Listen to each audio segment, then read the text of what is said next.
It's easy to believe the Mongol Empire conquered the world because it had better warriors. That story is simple, it is dramatic, and it is incomplete. Military genius alone does not create the largest contiguous land empire in human history. Horses do not feed themselves, do not move without logistics. Empires do not survive on victories alone. Behind every arrow released by a Mongol horse archer stood an invisible economic system, one that stretched across thousands of miles, redirected global trade, transformed taxation, weaponized mobility, and turned conquest itself into a self-financing machine. The real secret of the Mongol Empire was not that it destroyed civilizations. It was that it understood how to make destruction profitable, stability valuable, and commerce more lucrative than endless war. The Mongols are often remembered as unstoppable raiders riding across the Eurasian steppe, burning cities and leaving mountains of skulls behind them. Yet the same empire that terrified Europe also protected merchants crossing deserts, standardized taxation across continents, connected China with the Mediterranean,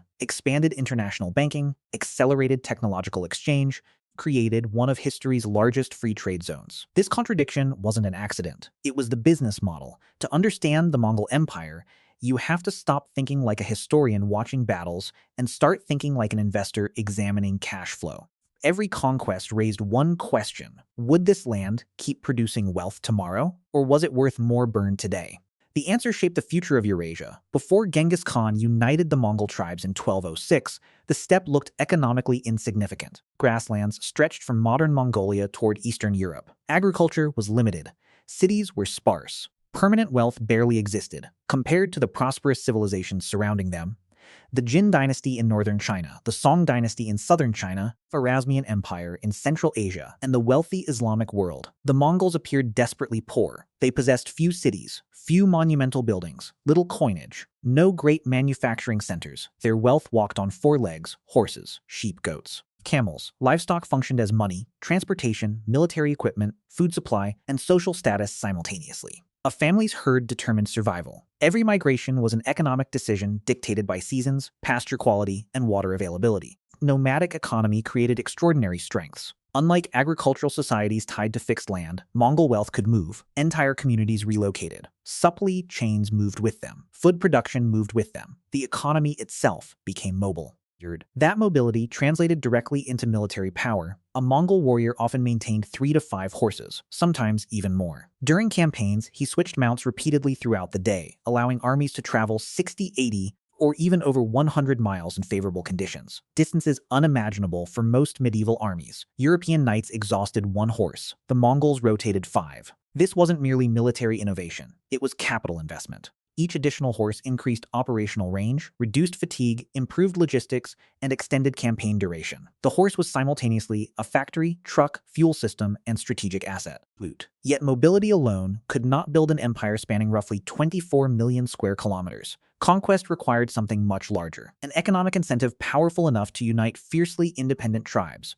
Before Genghis Khan, steppe politics revolved around constant tribal conflict. Alliances formed and collapsed with remarkable speed. Raiding neighboring tribes generated immediate wealth but perpetual instability. Genghis Khan changed the incentive structure. Instead of fighting one another for limited resources, tribes could cooperate and extract wealth from vastly richer civilizations beyond the steppe. This sounds obvious, but economically, it was revolutionary. He transformed internal competition into external expansion.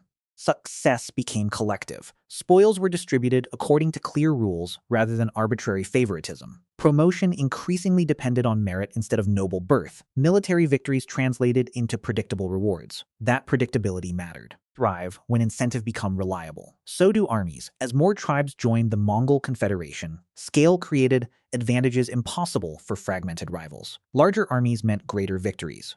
Greater victories meant greater wealth. Greater wealth attracted more recruits. It became a self-reinforcing cycle. Economists call this positive feedback. The Mongols simply called it survival. But conquest itself posed another challenge. Loot creates instant income. Empires require recurring revenue. Distinction separates raiders from rulers. Early campaigns certainly generated astonishing amounts of plunder. Gold, silver, silk, livestock, slaves, jewels, and luxury goods flowed back toward Mongolia. Yet loot has one major flaw. You can only steal something once. Taxes, on the other hand, arrive every year. The Mongols understood this surprisingly quickly. When cities surrendered peacefully, they were often spared. Craftsmen received protection. Merchants continued trading. Farmers remained on their land. Production resumed. Surin. Why? Because living taxpayers produce infinitely more wealth than dead ones. Resistance became expensive. Submission became profitable. This wasn't humanitarian policy. It was accounting. The infamous reputation for extreme brutality served another economic function. Future costs. If destroying one resisting city convinced 20 others to surrender without battle, the empire saved manpower, horses, food, and time. Violence became an investment in future efficiency. Modern economists might describe this as using overwhelming force to minimize long-term transaction costs. Terrifying, but effective. The campaign against the Khwarezmian Empire illustrates this brutal logic. In 1218, Genghis Khan initially sought trade rather than conquest. He sent merchants and diplomats westward. The Khwarezmian governor accused the merchants of espionage and executed them. The Shah compounded the mistake by killing Mongol ambassadors. Wasn't merely a diplomatic insult. It threatened the commercial networks Genghis intended to build. His response was catastrophic. Within a few years, major cities including Bukhara, Samarkand, and Urgench suffered devastation on an almost unimaginable scale. May have died across the campaign, though medieval numbers remain debated. Yet once resistance ended, commerce resumed, trade routes reopened, taxes flowed again. The message spread across Eurasia. Kill Mongol merchants, lose your kingdom. Protect commerce. Keep your city. Few governments have communicated economic policy more brutally. Trade eventually became more valuable than conquest itself. This transformation represents one of history's greatest strategic pivots. The Silk Road existed long before the Mongols, but political fragmentation made long-distance trade extraordinarily risky. Every kingdom imposed different taxes. Different currencies circulated. Bandits flourished. Wars constantly interrupted commerce. Shipping goods across 20 countries where each border demanded new fees. Each ruler enforced different laws, and each road risked armed robbery. Nutrition costs exploded. The Mongol Empire changed this. For perhaps the first time in history, stretches of Eurasia fell under related political authority. Merchants traveled from China toward Persia and onward to the Black Sea under broadly coordinated protection. The result became known as the Pax Mongolica, the Mongol peace. Peace not because violence disappeared. Peace because violence became monopolized. Instead of thousands of local conflicts disrupting trade, one overwhelming power imposed order. Security became infrastructure. Willingly paid taxes if caravans reached destinations safely. This dramatically increased trade volume. Silk, porcelain, paper, gunpowder, spices, glass, silver, medicine, textiles, idiots, religions, engineers, doctors, astronomers. Knowledge itself became a tradable commodity. Economic integration accelerated innovation. The empire was earning not only from territory but from movement. Sometimes controlling roads proves more profitable than controlling destinations. Principle still shapes geopolitics today. Another remarkable innovation was the YAM system. Think of it as the medieval equivalent of an integrated logistics network, postal service, intelligence agency, and express transportation company. Across thousands of miles, stations were established roughly every 20 to 30 miles. Fresh horses waited, food supplies remained stocked. Officials carried identification tablets authorizing assistance. Messages that once required months could travel astonishing distances in days or weeks. Military orders moved faster, tax records moved faster, commercial information moved faster, governance became scalable, speed itself became an economic advantage. Today, companies compete over faster delivery. 800 years ago, the Mongols recognized exactly the same principle. Information reduces uncertainty. Reduced uncertainty encourages investment. Investment generates wealth. YAM transformed communication into infrastructure. Bystrikras multiplied economic output. The empire also showed unusual pragmatism regarding religion. Unlike many medieval states that imposed strict religious conformity, Mongol rulers generally tolerated diverse faiths: Buddhists, Muslims, Christians, Taoists, Nestorians, shamans. Each could often practice freely. This tolerance wasn't necessarily ideological, it reduced resistance. Merchants preferred predictable governments. Religious minorities often became valuable administrators, translators, financiers, and tax collectors. Economic productivity mattered more than theological uniformity. When your empire spans dozens of cultures, flexibility becomes profitable. The Mongols repeatedly chose revenue over ideology. Administration presented another challenge. How do you govern millions of people speaking dozens of languages across thousands of miles? You borrow expertise. Rather than replacing every local institution, Mongol rulers frequently retained existing bureaucrats. Chinese administrators managed Chinese systems. Persian accountants handled Persian taxation. Islamic scholars advised financial policy.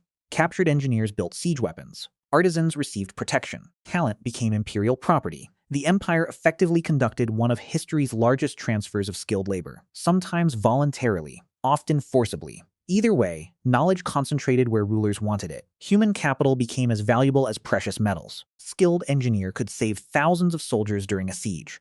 One experienced tax administrator could increase annual revenue for decades. The Mongols recognized expertise as an economic asset, long before management theory existed. CERN, one of their greatest victories, was also one of their greatest financial prizes. Northern China, the Jin dynasty, possessed wealthy agricultural lands, sophisticated cities, advanced metallurgy, and millions of taxpayers. Represented an entirely different scale of wealth compared to the steppe. Agriculture fundamentally changed imperial finances, livestock fluctuates, harvests generate recurring taxable surplus, urban manufacturing creates predictable production. Population density increases fiscal efficiency. Once the Mongols controlled major Chinese territories, their revenue potential expanded dramatically. By the time Kublai Khan established the Yuan dynasty in 1271, governing China required policies far beyond nomadic traditions. The empire increasingly resembled a conventional imperial state. Paper money expanded. State monopolies grew. Massive public works continued. Commercial taxation deepened. Ironically, conquering civilization gradually transformed the conquerors themselves. Empires rarely remain unchanged by what they absorb. Yet this adaptation carried hidden costs. The more settled the Mongols became, the more expensive governance grew. Nomadic administration had been relatively lean. Urban bureaucracy demanded permanent officials. Palaces braucht large tax systems, standing institutions, fixed costs increased. The empire required greater revenue simply to sustain itself. Success created complexity. Complexity required administration. Administration demanded taxation. Taxation generated resentment. Growth planted future fragility. Another economic pillar involved tribute. Not every state needed complete conquest. Some simply paid. Tributary relationships extended Mongol influence beyond directly governed territory. Instead of occupying every region indefinitely, rulers sometimes accepted annual payments, military cooperation, or diplomatic submission. Occupation is expensive. Tribute is efficient. Modern empires have often preferred similar arrangements. Indirect influence usually costs less than direct administration. The Mongols mastered this balance whenever circumstances allowed. Control did not always require ownership, it required leverage. Military machine also reflected extraordinary organizational efficiency. Units followed decimal structures: 10, 100, 1,000, 10,000. Clear chains of command simplified coordination. Discipline remained severe. Cordis invited execution. Distribution followed established expectations. Organization reduced waste. Even battlefield communication relied on flags, horns, drums, and carefully rehearsed maneuvers. Military success wasn't chaos, it was systems engineering. Efficient institutions often outperformed larger but disorganized competitors. The Mongols repeatedly demonstrated this principle against wealthier civilizations. But no economic system remains perfect forever. The empire contained structural weaknesses from the beginning. Ironically, its greatest strength became its greatest vulnerability: dissonance. Managing territory from Korea to Eastern Europe demanded extraordinary coordination. The larger the empire grew, the more difficult governance became. Communication improved through the yam. Information still traveled by horse. Succession crises intensified these challenges. Unlike strict hereditary monarchies, Mongol leadership often depended upon negotiations among elite families. Power transitions became uncertain. Civil wars disrupted administration. Trade declined. Regional rulers accumulated independence. Fragmentation accelerated. Large corporations face similar risks when leadership changes unexpectedly. Institutions matter, but succession matters too. The empire eventually divided into major successor states: Yuan dynasty in China, the Ilkhanate in Persia, the Chagatai Khanate in Central Asia, the Golden Horde across the Western Steppe. Although culturally connected, their economic interests increasingly diverged. Tenel tariffs reappeared. Political competition returned, trade routes fragmented, the integrated market gradually dissolved. Scale had created prosperity. Division reduced it. Then came another shock: disease. The same trade networks that accelerated commerce also accelerated pandemics. The Black Death spread across Eurasia during the 14th century, likely moving partly along commercial routes strengthened under Mongol rule. Economic integration carries hidden risks. Connectivity transmits opportunity. It also transmits catastrophe. Shortages emerged. Tax revenues collapsed. Trade volumes contracted. Governments weakened. The infrastructure of globalization became infrastructure for biological disaster. History rarely offers free advantages. Every system creates new vulnerabilities. Yuan dynasty in China struggled under mounting financial pressures. Paper currency suffered inflation after excessive issuance. Military campaigns consumed resources. Natural disasters compounded instability. Peasant unrest expanded. Eventually, the Ming dynasty overthrew Mongol rule in China in 1368. Financial credibility had eroded. Once people lose confidence in money, governments lose one of their most powerful tools. Centuries later, economies still follow this lesson. The Ilkhanate faced comparable problems. Heavy military expenditures, political instability, declining revenues, complex succession disputes, economic fragmentation. No empire collapses because of one battle. Most collapse because maintaining the system eventually costs more than the system produces. The arithmetic of history. Yet, despite political collapse, the Mongols permanently reshaped the global economy.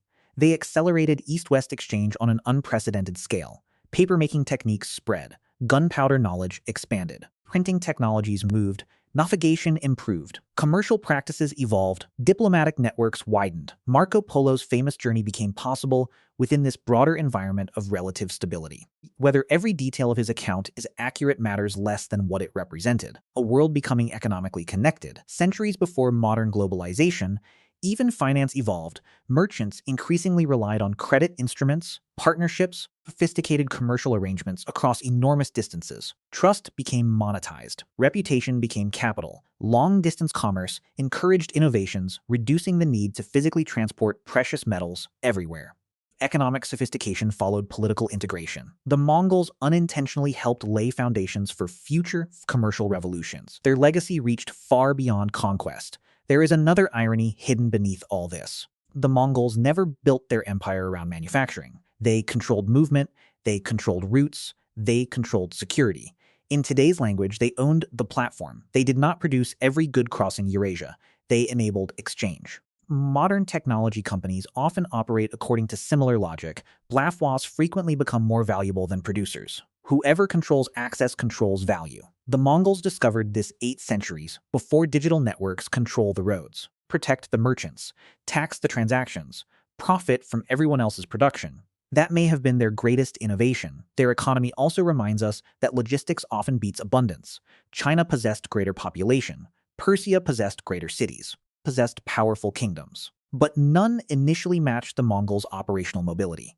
Speed had repeatedly compensated for smaller numbers. Economics isn't only about resources. It's about resource allocation. The empire excelled at placing force exactly where it generated maximum return. That principle still defines competitive advantage. Perhaps the most misunderstood aspect of the Mongol Empire is that conquest was never the final product. Conquest was customer acquisition. Administration generated recurring revenue. Trade generated scalable revenue. Security generated premium revenue. Information generated strategic revenue. Viewed through this lens, military victories resemble startup investment. Painfully expensive at first, potentially profitable later, but only if the acquired assets continue producing value. Many conquerors won battles. Far fewer built sustainable economic systems afterward. The Mongols managed both for a time. Eventually, the costs outran the benefits. Administration grew heavier. Succession weakened unity. Trade fragmented. Disease spread. Financial stability deteriorated. The machine slowed, then it broke. But by then, Eurasia had already changed forever. Trade routes had shifted. Ideas had crossed continents. Technologies had migrated. States had adapted. Markets had expanded. The world had become smaller. The greatest paradox of the Mongol Empire is that history remembers its destruction far more vividly than its construction. We remember burning cities. Forget protected caravans. We remember cavalry charges. We overlook tax registers. We remember conquest. We ignore cash flow. Yet empires are never sustained by fear alone. Fear opens the gate. Economics decides whether anyone stays inside. The Mongol Empire was not simply a civilization of warriors charging across endless grasslands. It was an immense economic engine disguised as an army. Its horses carried more than soldiers. They carried tax policy, commercial security, administrative innovation, financial integration, and one of history's earliest experiments in continental-scale globalization. That is why its influence survived long after its political borders disappeared, because armies conquer maps. Economics reshapes civilizations. And in the end, the Mongols didn't just conquer the largest stretch of connected land in history. They conquered something even more valuable: the flow of people, goods, information, and wealth across an entire continent. Once you understand that, the Mongol Empire no longer looks like history's greatest cavalry invasion. It looks like one of history's most ambitious economic systems, built on horseback, financed by conquest, sustained by trade, and ultimately limited by the very scale that made it extraordinary.